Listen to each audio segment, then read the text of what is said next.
Hello, everyone, and welcome to the Boost Reading Customer Panel. We're so excited to have you here. My name is Lauren Brenner, and I work on the literacy team here at Amplify.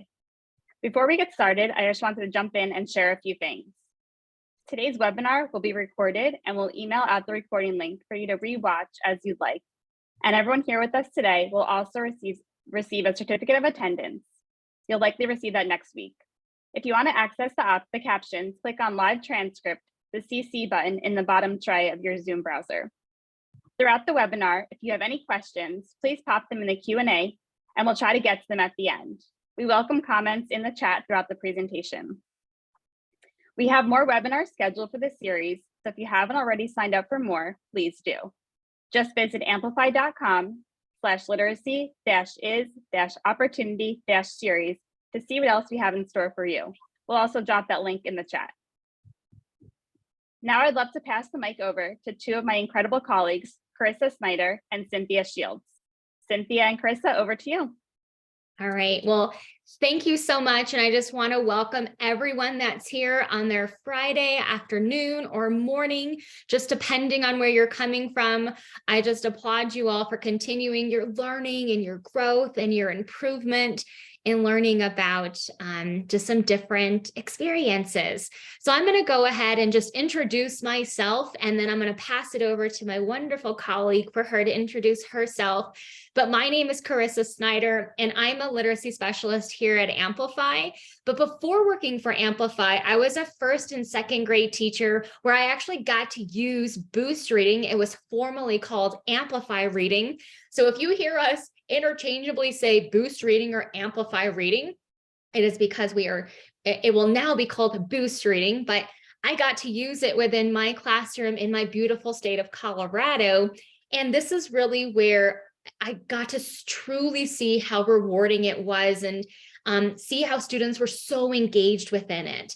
And so it is exciting to hear from educators from coast to coast in your experience with it, and also getting to hear from our wonderful panelists and their experience and their stories and their student stories with Boost Reading. So I'm going to go ahead and pass it to my colleague, and then we're going to get to hear from our beautiful panelists and their experience within Boost Reading. So Cynthia? Thank you, Charissa. I am Cynthia Shields. I am a lead professional learning specialist. I am joining this WebEx from the coast of North Carolina, where it's almost like a summer day. I think we're getting up to 80 today and it's sunny, finally. I started my career as a classroom teacher also. Then I became a building level literacy specialist.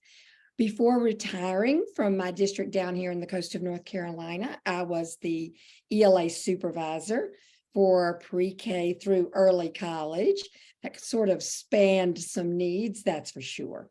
About 8 years ago, I joined Amplify, and since then, I have had the best life traveling around the country, working with teachers and administrators as they transition toward curriculum aligned with the science of reading. So I've been able to see lots of Boost Reading with children who are excited. So we'll move on from here, Charissa. Yes, and you know what, our panelists and the folks that are just hopping in the chat, they're so proactive. If you haven't done so already, can you please share where you're coming from? We always love to know just where other folks are joining in. I see some folks are coming in from Texas and Louisiana and Illinois. I was just in Illinois not too long ago, Utah, Pittsburgh, Pennsylvania. So please share where you're coming from. Maine, Michigan, more people. Oh, District of Columbia. I saw a North Carolina one there. Hello, Randy. Let's see here. Los Angeles. Silicon Valley. New York. Hawaii. How cool. Woo. Fort Collins. Hey, Fort Collins. So I'm actually in Castle Rock, Colorado. Houston, Texas. Well, thank you so much. And please feel free to continue to share. One thing I do want to note, though, is when those questions pop up on the bottom part of your of your screen. You're going to have the chat, right? And then when you have questions, if you can actually put them into the Q&A, and we're going to go ahead and weed through those questions if and when they do happen. But you know what? We all came here to really listen to our beautiful panelists. And so I am extremely excited to have them share their opportunities with you. And I would love for them to introduce themselves and tell a little bit about their education, just background and their roles and what district do they come from. And so we'll go from left to right. And so Raquel, if we can start with you, I would love that. Hi, everyone. My name is Raquel Ellis. I am the elementary ELA coordinator in the Kyrene School District in Tempe, Arizona. I've been in this role for 9 years now. Before that, I was a K-5 reading interventionist. And then before that, I was a 5th through 8th grade ELA classroom teacher. So we have been using Boost in Kyrene for 3 years now. So I'm excited to talk to you all about it. Thank you so much, Raquel. Let's go, Shea. Hi, good afternoon. I'm Shea Bruce. I am the kindergarten teacher and literacy specialist at St. Paschal Regional Catholic School in Minnesota, where it is not like a summer day here, it's 30 degrees here. I have been teaching kindergarten for the past 3 years, and before that I was a 3rd grade teacher. And I am also on the curriculum committee at our school, and we just 3 years ago made the switch to CKLA Amplify at our school. So we have also been very successful with Boost Reading.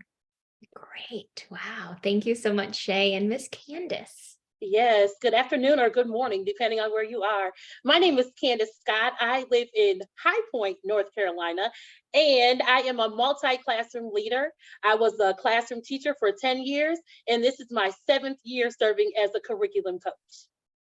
Wow. Thank you so much, everyone, for starting us off. And hopefully within our wonderful panelists, you can connect with them and maybe some similar, the schools are similar in which they come from. But I am going to just kind of kick us off and just level set and introduce just a little bit about just the MTSS model. So we're going to start here because just when we think about a strong literacy system, there's power in having 3 main components and making sure that those are all in place and they all work together. And so whether it's your assessment tool or your core curriculum or using more personalized instruction, it's really helping to meet the needs of where your students are and your MTSS and RTI models. But again, we know that there's been a big push, a grassroots movement really sweeping across the country to look at programs that are centered around the science of reading. And so today we're going to talk about Boost Reading as it meets the needs for students in personalized instruction. But as you heard some of the panelists, they were talking about CKLA. And so that's going to be the core program. And we have a fantastic webinar for panelists who are using CKLA. And Boost Reading has the same scope and sequence as CKLA. And so kind of just to level set, if you're just joining or you're implementing Boost Reading next year, Boost Reading, and you might again hear Amplify Reading, it's personalized instruction. And students are going to go on this digital journey that provide this adaptive learning and practice for both remediation and enrichment opportunities and give students this instruction. So it was designed to boost your core instruction and to fit in any core model. Boost Reading supports mastery of the fundamental and comprehension processing skills to engage students in a motivating way. And so I remember when I was a classroom teacher, and I get to hear also from their stories how fun it was and how they wanted to keep playing this game. My kids were always like, Mrs. Snyder, can we play that game? And so it was just a fun way to hear that they wanted to play this game, but let's not tell them that it's also encouraging learning and it's moving that needle forward for our students and meeting them where they need to be. So if you're thinking about, well, how can this fit into my school? You honestly can use Boost Reading in a variety of different ways. So if you are a core teacher and you have a listening center, absolutely you can use it there, or it can be used as a core time. I'd like you all, or some of you who maybe you don't live in more of like a a warm stage. It was snowing like crazy yesterday. And so sometimes we have to let the kids in early. And so instead of them doing coloring, I would have them encourage them to go on to boost reading, or we've also used it in summer school. And so I want to hear first and from our panelists on how they started their journey with how they incorporated boost reading into their MTSS models. So Cynthia, I'm going to actually turn it over to you. And so we can get started with some of the different questions in regards to boost reading. Thank you, Charissa. So we're going to start with this question, and I think I'm going to call on Raquel as a district leader. Tell us, Raquel, in Arizona, where the science of reading is slowly gaining some traction, tell us what factors contributed to your district's consideration of boost reading. Yeah, well, like one of the other panelists had shared, we adopted core knowledge language arts back in 2017. So we've actually been a user for quite some time, for 6-7 years now. And we really dove in and provided teachers lots of professional development on how to make that shift to that program. But one of the conversations that we had in this, had been some feedback that we'd received was that, CKLA is wonderful for a comprehensive core program, but we need some level of personalization for those students who maybe need to be a little bit more challenged, or the students that needed extra remediation at home, because we kept getting questions from parents of, how can I support my student at home? And yes, we could provide them with those great book lists for the knowledge domains, but we needed something to practice foundational skills because it's very hard to teach foundational skills to parents, because a lot of parents haven't been taught in the same way that their students are being taught. So really we felt what attracted us to Boost was we felt like the scope and sequence really aligned with what was happening in CKLA. Because there's a lot of programs out there, right, that follow a completely different methodology, a completely different approach to teaching phonics. And so Boost didn't undo the learning that we're doing in core. We wanted Boost to, what attracted us to Boost is that it really strengthened what was happening already in Tier 1. So, exactly. And I love that you mentioned that it is a personalized path. I think that's so critical, because teachers that are responsible for an entire class don't really have the time. We often are able to make some small group time, but certainly not one-on-one. And for many children, that is the kind of attention they need. I also like that you mentioned that students can play or work with Boost Reading at home. Some districts allow for their children to log on at home. Others prefer to keep it in the building. But with that good matching scope and sequence, you're right. It totally integrates, and there's a seamless transition. Were you going to add something else, honey? Yeah, I was just also going to say too that, we also are users of M-Class Dibbles. And so what also attracted us to Boost was the fact that it takes that data from Dibbles to personalize the path for the student. So it made a lot of sense to us because of that integration with Dibbles and then the support of our core program. Excellent.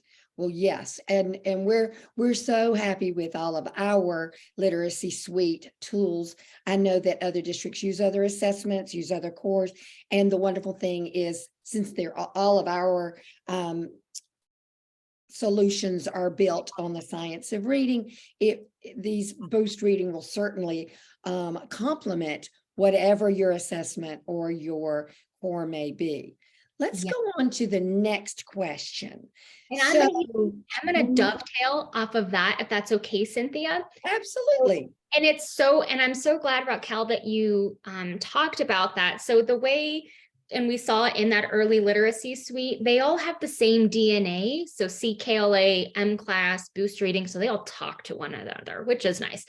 So Boost Reading and M-Class, which is that universal screener, it has free dyslexia screening in there as well. It's going to automatically place your students into Boost Reading. And I'll go into that a little bit more. And then CKLA and Raquel, as you were talking about that scope and sequence and not undoing anything, it has the same scope and sequence. And so it really is just providing additional practice for all of your kids. I know that when we think about, I want high quality instructional materials, and we think about students who are just struggling, but what about my kids who are at benchmark? They also deserve to have high quality instruction too, that's tailored to their needs when I'm out of reach. And so I was just speaking to that, Raquel, and kind of resonating with what you said. But here you go. I'll go ahead and go to the next one. Thanks, Cynthia. Thank you, Charissa. Yes, we certainly want to pay attention to those who are at benchmark or beyond and make sure that they continue to grow. So Candace, I know your school benefits from your support and all the years that you had as a classroom teacher and now as a coach. Tell us, how is Boost Reading currently being used to address your literacy needs? Yes, absolutely. So currently we use Boost Reading in our small group literacy centers. I know it's recommended that it's 20 minutes for the duration of the week, but we utilize it daily.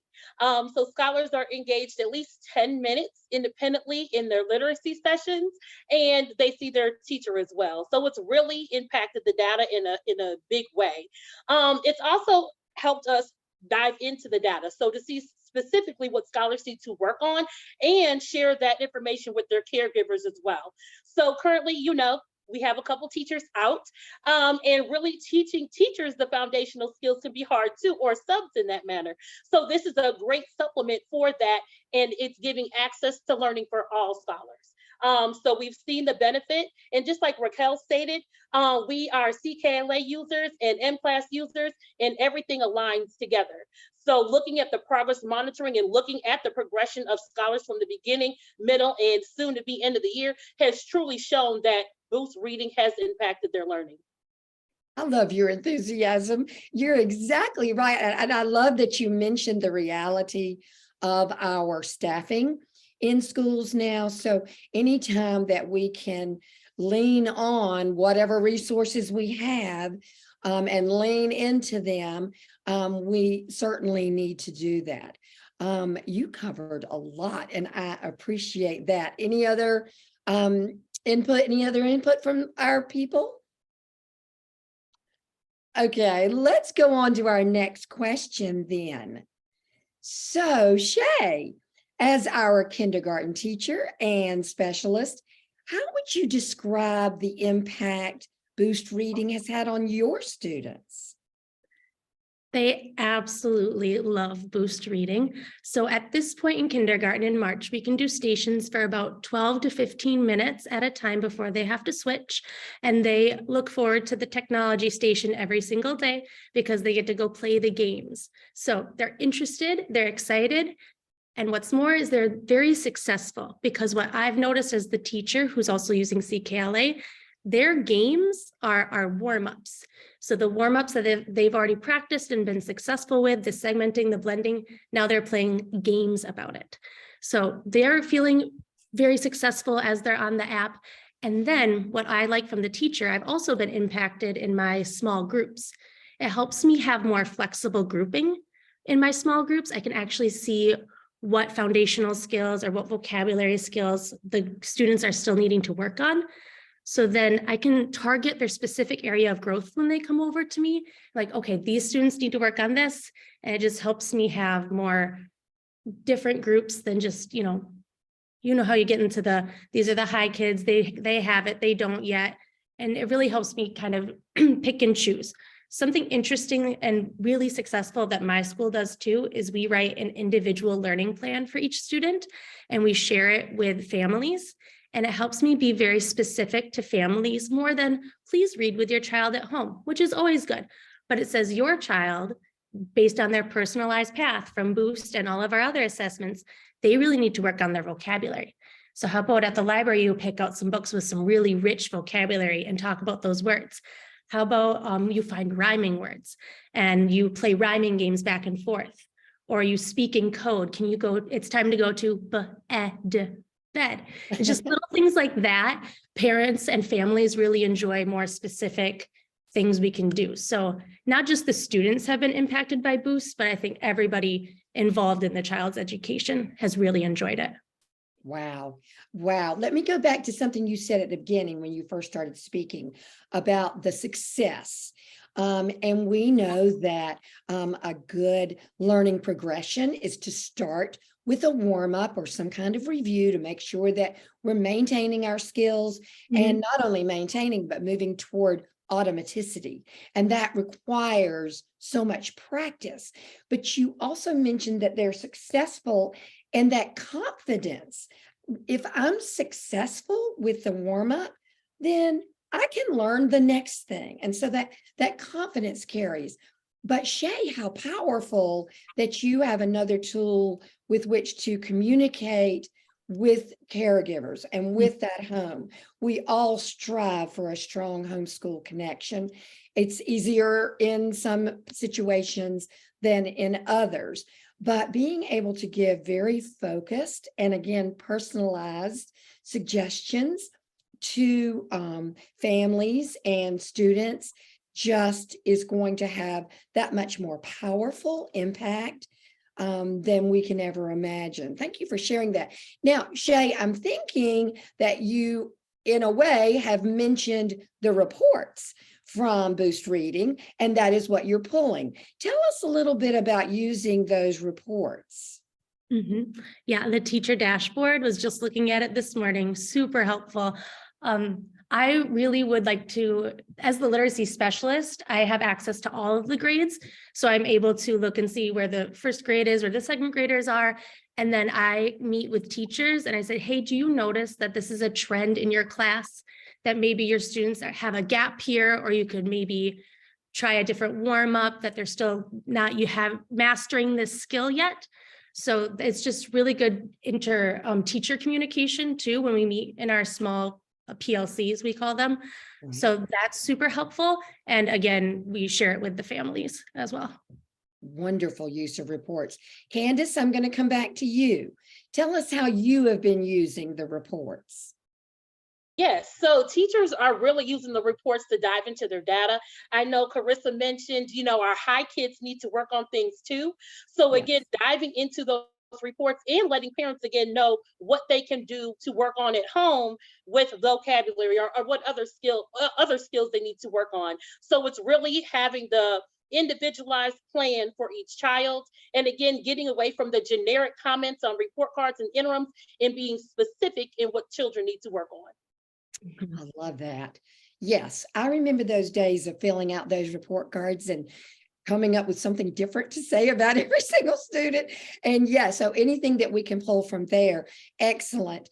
Raquel, at the district level, tell us how you have been using the Boost Reading reports. Yeah, so at the district level, so we're a medium-sized school district. We have 20 elementary schools, and we really use the reports to see which schools were users of Boost Reading and which schools, had low usage. So for us, it was super helpful because it really allowed us to target certain schools for support. So we, a colleague and I, we realized, hey, these 3 schools, they have very minimal usage of Boost Reading, what's going on there? And so it allowed us to talk to building principals, and they're like, well, I just don't think my teachers know how to use it or really understand the why of the program. So it gave us an opportunity to provide professional development to those sites. And then kind of on a grade level perspective, it also allowed us to see which grade levels use the program more. And so we realized, a year in, we're like, well, it's our K2 are actually our highest users of the program. And it was really our 3-5 who weren't using it as much. And so again, it really allowed us to target our professional development for 3-5 teachers on how Boost Reading can strengthen their core instruction. Excellent use. Yes. So those of you that are familiar with Boost Reading, you know that from the teacher dashboard, we can determine how much individual students are using. We have usage reports. We also have teacher-led activities. So although children log on individually to boost reading, the teacher can monitor exactly what students are doing. And if there is a trouble spot or a need for intervention, not only is that noted in our reports, but also there are activities suggested to teachers. And so teachers can use it just to pull a particular activity and then turn it into an intervention. And so that's really helpful. And I know that Charissa is going to tell us a whole lot more about boost reading. So I'm going to turn it back to her now. And you know what, even before I jump into that, was there anything that either Candace or Shea or Raquel, if you wanted to add any other thoughts in regards to maybe how boost reading has impacted your students or what you've seen before I go into kind of the research? Yeah, I can speak to that. So what we found, we actually asked Amplify to run some numbers for us of our comparing our DIBELS growth, our DIBELS middle of year growth with usage in Amplify reading. And, or I'm sorry, I guess boost reading. I knew I was going to do that at some point.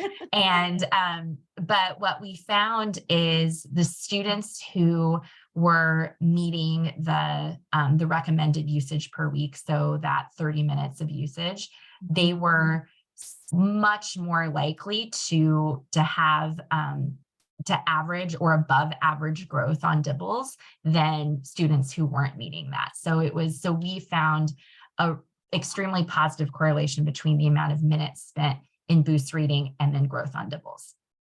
Wow. That is, and it's just so, and you know, because you're getting information from both boost reading and you're getting information from your universal screener to say like, wow, not only is this fun and kids don't know that it's actually working, right? And so thank you so much for sharing that. Candace, I'm not sure if you have any, as you're looking at it from also a leadership standpoint, just the impact for the students that you have in your communities. Yes, and I think the biggest impact Boost has had on our scholars is the families as well. Again, I'm not a parent, but one day I hope to be, and you want to know how you can best help your child. So I think the reports are really impactful. Teachers can speak to it, and it gives them, again, an access point to help their children on a certain skill. So I found that to be impactful within having our parent-teacher conferences or parent-guardian conferences, being able to speak to the scholars' work and their growth or lack of, just as you spoke of, the trouble areas that we can work on as well. So that has been very impactful. Absolutely. And you know what, to even speak a little bit to that, I remember the parents would just come up to me and be like, what is this app that the kids keep talking about, this game, this reading game? And so in itself, it was just, well, if the families loved it, if the kids loved it, then the families loved it. So it was just kind of a win-win for everybody. And so not only is it just fun for kids, but it improves growth, just like Raquel was saying. And so we're also really excited and proud to share that boost reading, it does absolutely drive reading growth for all kids compared to students who don't use boost reading, or the students who were at 36% more likely to move well above benchmark or even on track. It's really something to celebrate, boost reading and making that impact. I know that one of the things that my school did, and just an idea to encourage just verbal reasoning skills, encourage students to talk with their family members as students who met that benchmark, or they meant those instructional minutes even at home. We would actually give out games to them. So then that way students can be encouraged to talk with their loved ones and their caregivers one-on-one, but then it's also just developing those verbal reasoning skills. And so in the chat also, we're going to share how boost reading did meet the requirements for the ESSA Tier 2, which is it's a pretty big deal. And so looking at how boost reading, it also just supports all students. And so we'll make sure that we share that. And we know that as there has been this big push within the science of reading, and I think that, a lot of that does go into word recognition and decoding. Emily Hanford had the podcast with hard words, and it really was a big focus in that. But it's also important to remember that language comprehension piece, working on the comprehension processes. And that's exactly what Boost Reading does. Is not only is it designed to work on some of the different word recognition skills, including decoding and phonological phonemic awareness, but again, looking at the language processing skills and making sure that students are receiving both of these set of competencies as we want them to move towards more skilled reading. And I really do want to share some of the embedded benchmark assessments, but I do want to also make note that if you are on this call, you're an M-Class user, this is where M-Class is going to input the scores from the composite scores from beginning of the year, middle, or end of the year. If you don't have M-Class, it's not a problem because your students will be taking a benchmark assessment digitally to look at their proficiency. So the benchmark assessment provides teachers with information literally on day one. So on that teacher dashboard, teachers and leaders have access to overall just proficiency data for their students. They can look at just individual fluency, comprehension scores for each of the different texts that students are encountering during that benchmark assessments. So teachers can use this data to really assist them and provide more targeted instruction for students who are well below, or at an even above benchmark. Boost Reading is supported also with M-Class, along with other third parties assessments as well. Like many of us use NWEA or MAP or iReady or STAR, so you can absolutely still do that and input your data scores there. If you are an M-Class user, though, it'll say here's a link to your M-Class assessments, and so you'll see it there. But in between those benchmark periods, we want to still have ongoing progress monitoring for our kids. And so within Boost Reading, once a month, they're going to do this quick little monthly growth assessment, and it's called the Skills Curioso Scan. Students have no idea that this is what they are doing. They still just see it as a game. And so it's going to look at some of the key measures to look at that proficiency for students in each of their different grade level bands. So word reading is going to be one of the key focus areas for kindergarten and in first grade, and then moving into comprehension for second, third, fourth grade. And so really this is seamlessly and automatically administered to students, and it literally just feels like a game for them. But what you get from it, from this quick little 20-minute assessment that the students are taking, as teachers, you get to see growth. You get to see student individual growth, and you get to see also a class level growth. So then that way you can start to make those different instructional decisions for your students and provide, as Shea was talking about, those small groups. And when students have a trouble spot, we're going to go to the next slide because I'm jumping ahead. Here is where you can get information about that. So students who do have the trouble spots within Boost Reading, we're going to see that specific skills that are aligned to what students need more support on, and then directly give you just instruction to support your students. So this is where Boost Reading and M-Class start to talk to one another. And so when you have your trouble spots, you get to see, which students need more personalized instruction, or they need more of a strategic intervention, a teacher-led approach. And so you can click on some of those instructional activities, print them out. They're really easy to administer. They use that gradual release of responsibility to reinforce the different skills that you are also teaching in your core instruction. But I'm going to pause here and see if there's anyone who wants to add any insights, Candace or Raquel or Shea, in looking at anything that we've covered so far, either with the reports or even the monthly assessments, or just anything in general as well.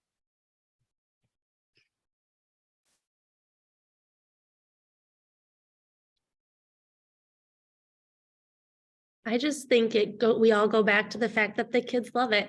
And if the kids love it, then they're going to try their hardest, and they're going to participate, and they're going to learn and grow, and we can see that it's working. And I was just so happy to see that, and good for you, good for us. Absolutely. The children being motivated and engaged. I have had the wonderful opportunity to train a lot of teachers to use Boost Reading.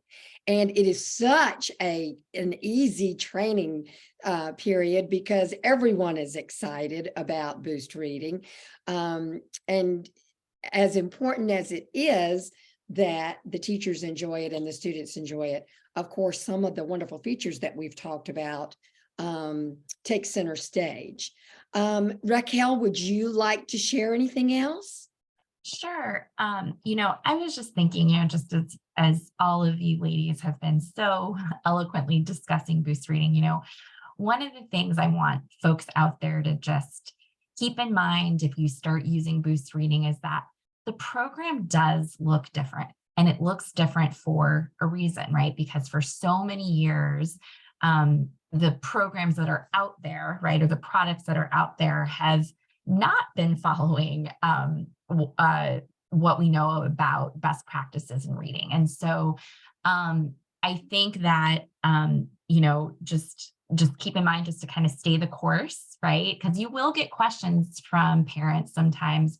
Like just recently, I got a question from a parent who said, hey, I used to teach language arts, and, I think we should be using this program or this program instead. And they were all leveled reading programs that don't necessarily teach phonics skills. And so, just keep that in mind that, that there is a reason why the program is designed in the way that it is, but that is going to be new learning for families and for teachers as well. But you will get questions from families because they'll be like, this seems so different from what I'm accustomed to. And you're like, and you'll be like, yes, there's a reason for that.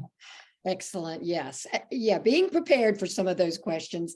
We don't like that being, blindsided by what in the world. Yeah. So it is wonderful. Generally, these differences are exciting, aren't they, Candace? What else would you like to add? So I just wanted to add in this space. So often we heard from Charissa all the different things we're using to collect data, but we always aren't given like what to do next. So the wonderful thing with Boost Reading is we get the data and we're offered tools to use with the scholars for what's next.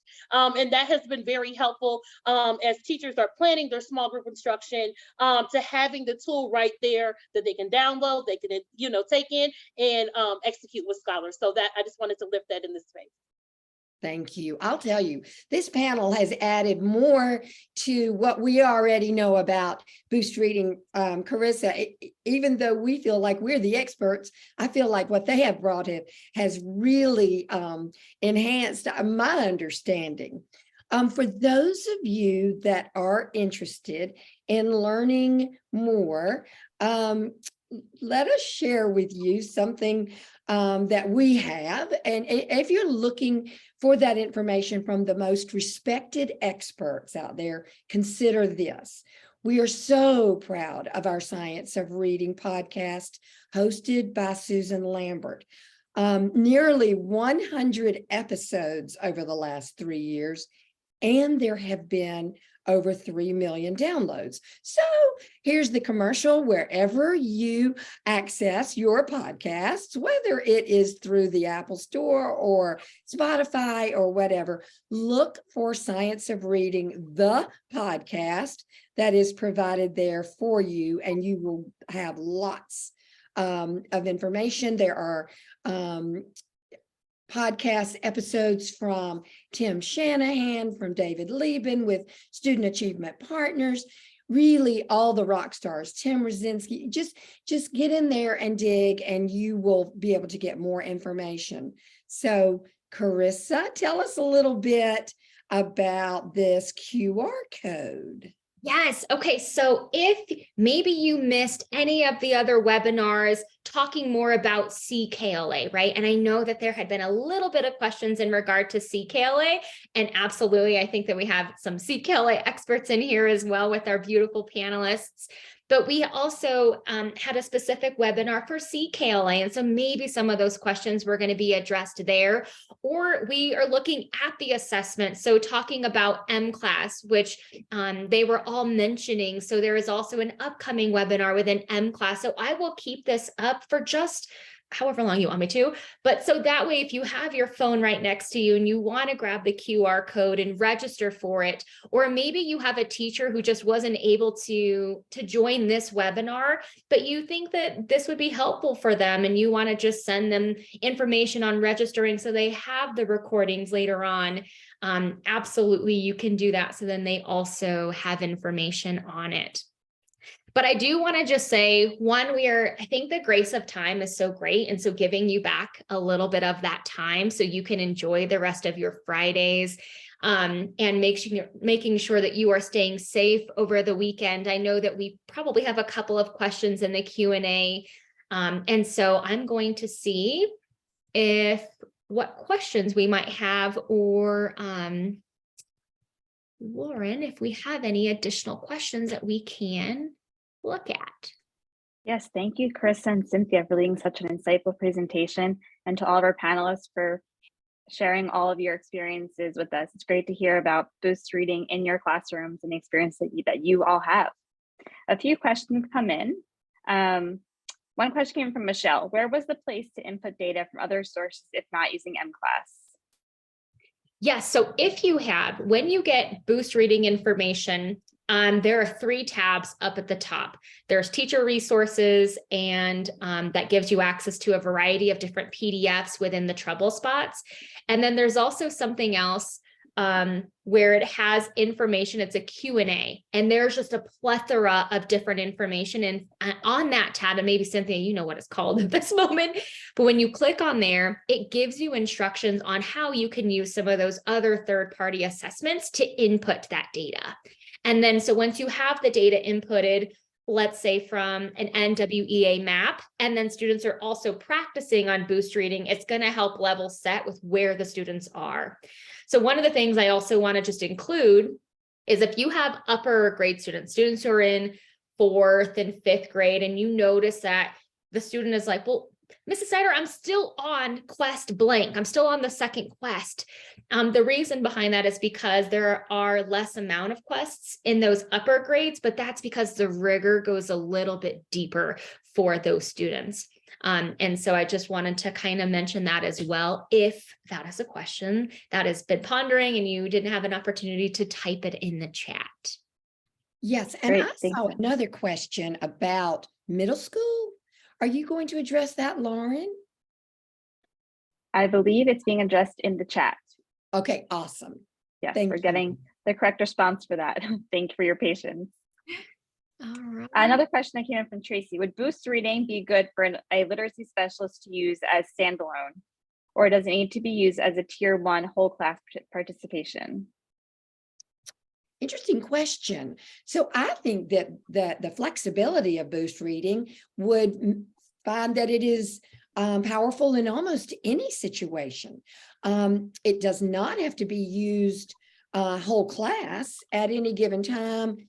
Certain children could be operating and interacting with boost reading while the teacher is meeting with a small group. So I think almost any implementation that you might think of would set itself up well for boost reading. Someone asked about boost being separate from CKLA. Yes, we have many customers who don't use CKLA that use other core curricula, and they find that particularly for foundational skills and also for applying those foundational skills into the e-readers that are also a part of boost reading. So boost reading can complement any core curricula. Mm-hmm. And to even dovetail off of what Cynthia said, and please, Candace, Raquel, and Shea, if you have also insights to this, please feel free to jump in. So as far as a tier 1 and a tier 2, so boost reading, one thing to just keep in mind, it is student led. Whereas other programs, right, or if you have like an intensive tier 2, that's probably more teacher led. So this one is going to be student led. When the teacher is out of reach, you have a million things that you're probably doing, like pulling small groups and handling all the things that are happening within your classroom. This is when the students will just get to log on to Boost Reading. They can put in their 30 minutes in a week. And that's what we've seen as just the minimal requirements to see some of the different changes in there. You can absolutely use it in tier 2 with the understanding that it is still student led. But if we're pulling small group instruction and knowing that that's really at that tier 2, you're providing more intensive solutions for your students, Boost Reading will help when you are out of reach. But I want to see if Candace, Raquel, or Shea, if you have any additional insights within how you might use it, or you do see it being used in either that tier 2 or tier 3 model. It looks like Raquel, you're coming off mute now. Yeah. So I was gonna just agree with everything that you said, Charissa. So we actually we have a additional 30-minute block that is geared towards intervention. So we have in our K2, we have 120 minutes for our core CKLA lesson. Then we have an additional 30 minutes of intervention time. And that would be a time when teachers are working with students to provide that tier 2 support. But they're only working with between 5 and 7 children, right? And so you have 20 or so other students in which the teacher is out of reach to them, right? So that is the perfect time to use Boost Reading, because you want them engaged in something productive, right? And so that's really when we've been suggesting to use Boost Reading, is during that intervention time. We do have reading interventionists who pull students out for a tier 3 block. And generally they are doing something that is very, teacher-led evidence-based program. But there are times when they are progress monitoring their students, and the students need something to do, right? So again, they log on to Boost Reading just to make use of the time when their teacher, cannot be directly working with them. Yes, absolutely. And thank you so much for sharing, just kind of thinking about, okay, so this is our designated tier 1 instruction where it's kind of protected. And then we've included, because we know that students are in a variety of different places. So now we also in our master schedule have 30 minutes of maybe what some folks might know as win time, what I need now. And in that time, maybe they're receiving that Boost Reading, and then the teacher is then pulling, or you're a reading interventionist and you're trying to think, well, how can this be inside of a smaller setting? And so maybe as a reading interventionist where you have more of a push in or a pull out, you're pulling students. These group of students they finished a little bit early. So why don't you all log on to Boost Reading to receive the remediation or enrichment opportunities? And I'm still working on with student A and student B for more one-on-one solutions, right? Yes, thank you for that. And please feel free, Candace and Shea, to also add in any insights. And then if we have additional questions, what other questions do we have? One question came in from Allie. It was addressed by Raquel, but I think it is insightful for the audience here. So I'm going to let Raquel kind of share her insight here. Are classroom teachers doing small groups in their 120 minutes of CKLA lessons, or in addition to it? Yeah. So, so like I was saying before, we have that 120 minutes of protected time in K2 for our core lesson. We have 90 minutes of protected time for, I should say 120 minutes in K3, and then 90 minutes of protected time in 4-5. But then we also have that intervention block allocated for those, for that intervention, the tier 2 interventions. However, there's a lot of opportunity within your core lesson to work with small groups of students, because there is independent practice time. So during that independent practice time, if you notice that, hey, these students were really struggling during the teacher-led chaining activity. I know that during this independent time, they're going to struggle with that work. So I'm going to pull a group of students to work with that need more direct teacher-led support in that particular skill. So again, you're still meeting with small groups, but the small group instruction is dictated by the learning intention of that particular day, and not necessarily of, okay, on Mondays I meet with group A, Tuesdays I meet with group B, that type of thing. It's more based on the formative assessments, based on the skill that you're teaching in your classroom that can take place during the independent work time, if that makes sense. Yes. I agree with everything that Raquel said. We were having an issue with engagement, and so we said we do small group anyway. Let's kind of push small group more into the core, and so we're seeing so much benefit from doing that. Small group in the core, like Raquel said, it's the on grade level instruction, it's just in smaller groups. So, it's not based on skill level or things like that. It's just a small group, and we're seeing a bigger bang for our buck doing that using CKLA. Perfect. Well, thank you so much for including just whether it is, again, CKLA and doing it outside of it, or we've looked at how it can now be embedded within it. Or if you don't have CKLA, you don't even know what CKLA is, and you have your own core, right? And you do something else, it does not have to be with CKLA. It is separate from CKLA. I know that was one of the questions in the chat. And so it certainly complements CKLA because it has the same scope and sequence. And again, it has the same DNA, but absolutely, as Cynthia was mentioning, working with a variety of different folks across the nation who don't have CKLA, they use something else, and still using something like a boost reading to provide personalized instruction for all of your kids, K-5. Let's see. Question. Oh, sorry. No, I was gonna say, I didn't see any other questions that were floating in the chat or in the Q&A box. So if anyone else has any additional questions they want to ask, now is your time.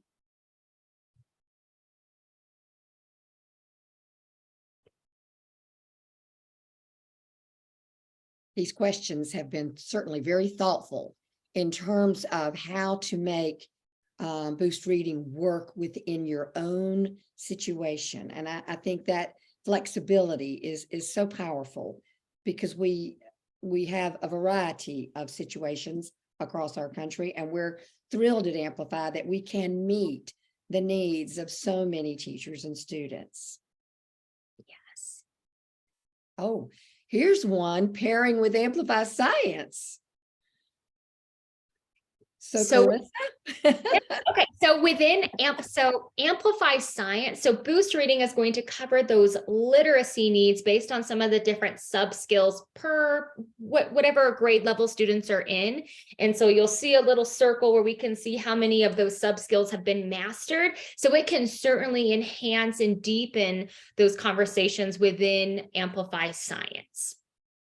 We know that in science or social studies or whatever is happening during the day, as for a learner, having those strong literacy skills supports our students in accessing all kinds of learning, no matter what the content area is.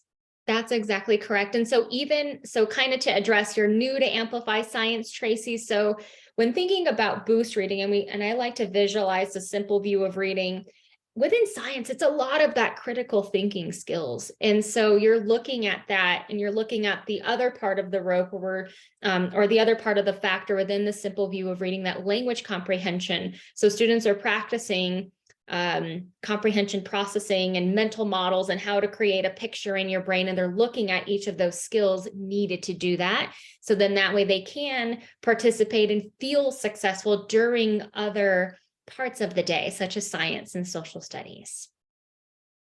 But it will have, as far as the connection, it'll connect to CKLA in the sense that it has the same scope and sequence. Correct.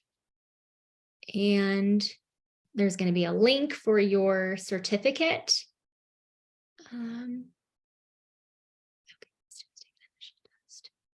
Okay, so it looks like there's a question from Nancy. Will the students take an initial test to know where to start working from them? Yes. So if you are an M-Class user, M-Class using the DIBELS 8th edition, it's going to place your students exactly where they need to be in their grade level from M-Class. If you do not have M-Class, you could do one of two things.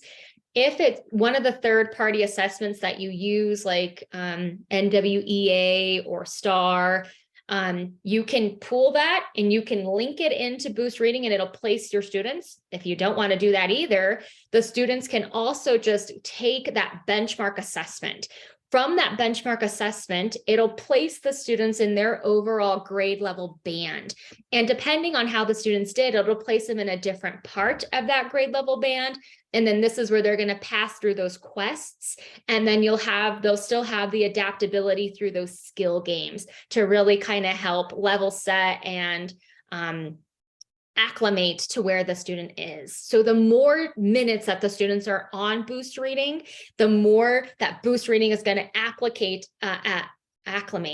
It's going to acclimate where that student is and then really provide them the instruction that they need based on how the students performed.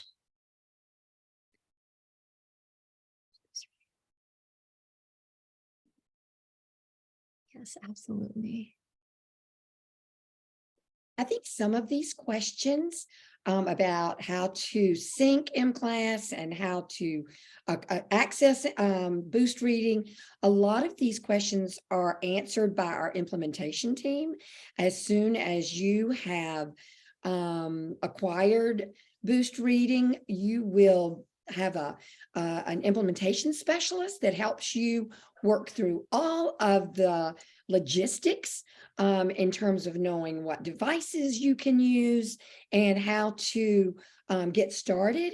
So you don't have to worry that you're going to be left out there trying to figure it out on your own.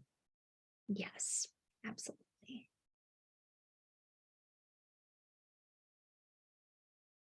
Okay. Looks like that was all the questions. Excellent timing.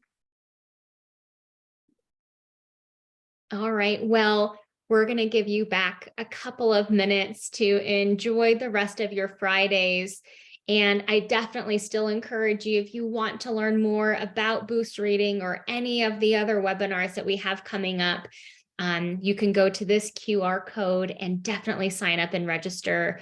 And I just want to say thank you to the panelists, Candace, Raquel, and Shea, for taking your time. Truly, thank you for showing up and helping share your story and how impactful it is to just share it for other folks who are on the call. So thank you so much. And thank you to the participants who are here on your Friday listening to us. I hope you have a great weekend, and please don't forget to unplug. Walk away from your computers today.